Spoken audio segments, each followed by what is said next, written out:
our next guest from the Emmy Award-winning show, Queer Eye.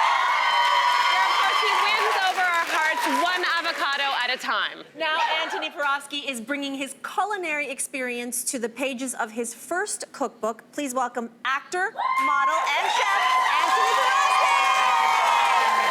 You're all so beautiful! Well, welcome to the show. I don't even know what I'm doing here. I'm very overwhelmed. Thank you for having me. Well, we're here, and obviously a lot of fans know you from Queer Eye, and you say that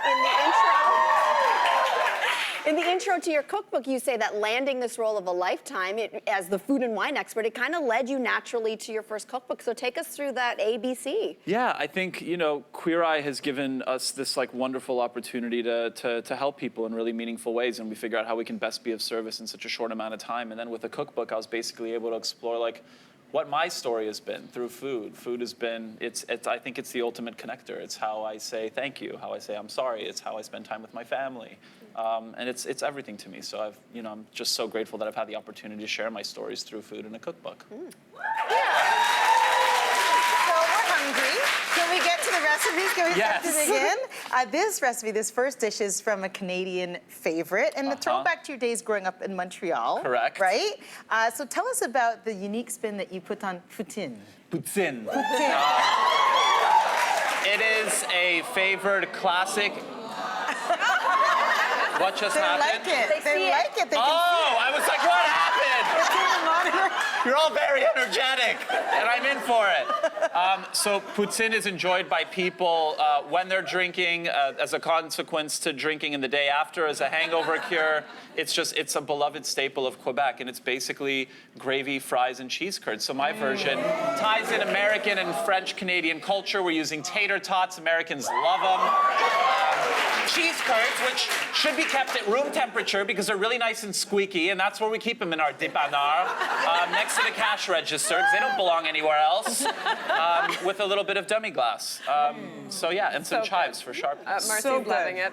So good. That's a great party pleaser, and your cookbook includes many other kind of party-pleasing dishes, including this next one. This is called Macadamia Crusted Lamb Lollies. Yeah. So this is actually a recipe that was inspired by a family trip to Hawaii. Tell us about this. Yes. So I was in Hawaii with my dad, my stepmom, and her kids, and I was basically in charge of. You guys are the best. I could just say something like apple, and you guys get excited. It's like, come with me everywhere. What a great job you ladies have. And so we were in Hawaii, and my dad brought back just like whole sections of rack of lamb, and just bags and bags of macadamia nut, which is like the beloved nut of Hawaii. And I had to figure out what to do with it, so I decided to make an agrodolce. Love an agrodolce. It's honey, it's red wine vinegar, it's rosemary and chili flakes. You cook it down, it's syrupy, it's sweet, it's tangy, checks all the boxes, dip it in, roll it in some crunchy macadamia nuts, and you have these beautiful little lollies. Wow. Oh my gosh, I have a question. So good. And I'm eating. Story of my life. I'm so sorry. You had the chance to cook for your idol Taylor Swift this year, and you were in her music video. I still have those Margiela pleather pants, and they are not going anywhere. What did you cook for her? It was a spaghetti limone, which is one of my favorite things ever. It's basically a lot of lemon juice that's cooked down, and then you just kind of like emulsify it with some butter and pasta water, and then some more parm at the end. And then I made my grilled peach and heirloom tomato salad with ricotta salata. Also in my cookbook. In your cookbook, Antoni, you give us the how-to, the lowdown on how to make a perfect cheese board platter, which is what we have here. So break it down for us. How do we make the perfect one? Yeah. Guys, I'm not going anywhere. I'm just gonna stay here forever. I think with a cheese board, I try to follow seasonally, and in the winter when you don't have, like these fresh, beautiful figs, or like lovely persimmons, you can use dried fruit like apricots, and just like it's an opportunity to be curious and kind of explore like things that go well together. So like I love a Gruyere goes really nicely with apricots. I've learned that a blue goes really nicely with caramel. So just like figure out whatever works and put the fruit next to the cheese, and it makes it easier for your guests to just kind of like not have to do the thinking. Okay, I love that. Okay, great tips. Speaking of cheese, Yeah, there is no shortage of dairy on this There table. is not. We are not lactose. I mean, it's we don't on have any, brand. Yeah, exactly. You said you could not do this book without including a very special dish for your castmate and your bestie, Jonathan Van Ness. You could say anything at this point. No, you included a very special queso blanco dish. Yes. So tell us about it and why is this one of his I love your favorites? pronunciation. The queso blanco is something that I discovered. Jonathan knew it from the Midwest, and it's like a Mexican-American staple. It's a soupy, cheesy dish that you just basically dip chips in and just talk about your feelings. And so we would have it in Atlanta while we were filming, and it was like a dish that brought us together. And he threatened my life and his if I didn't include a recipe in the cookbook for him. So I decided to. Does Jonathan cook? No. Has he opened up a cookbook ever in his life? Probably not. But here we are, and I included a dish for him because I'm that kind of a guy. Beautiful. Speaking of JVN, I like calling him JVN. You and Jonathan set up a joint Instagram account, and there's some really... If that's not love, what is? What is going on here, and how would you describe your friendship? So it was a very innocent Independence Day in America on July 4th. We were leaving a mutual friend's house, and we just decided there was no plan behind it. This is what happens when we have a little bit of extra time on our hands. And we were like, let's just take a cute pic and post it. Well, lo and behold, I think we forget that we have people who watch us a lot, and then it became this thing, and then we showed up at my house and we were eating snacks and we were just hanging out and we were like, let's just take a bunch of dumb content together.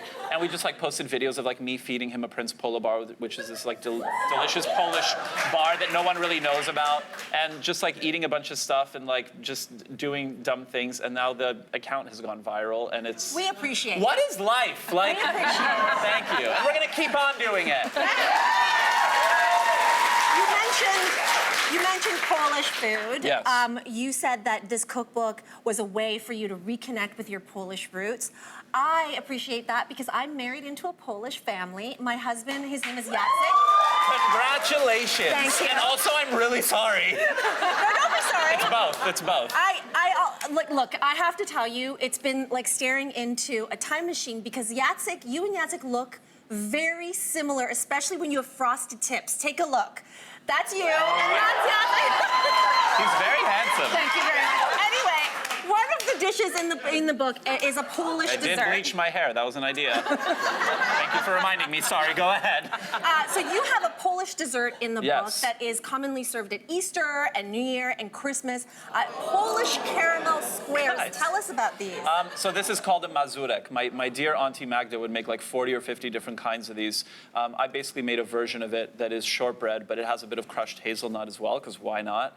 And then a nice little caramel sauce over it, and it's just decorated with dried apricots and raisins and all kinds and almonds and all kinds of delicious little things. So Yes? Smaczne. Yeah. Smaczne.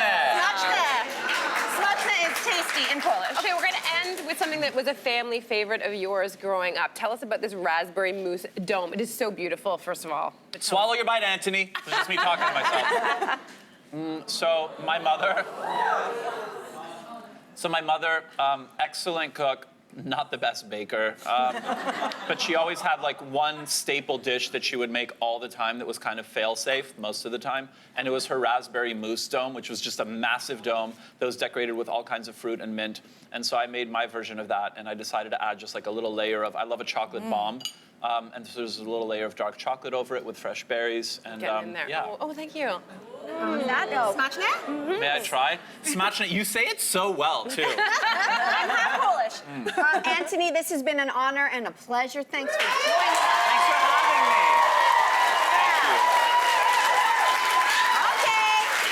For all of these recipes, you can visit our That's website. right. The book is called Antoni in the Kitchen. Studio audience, you're going home with your copy.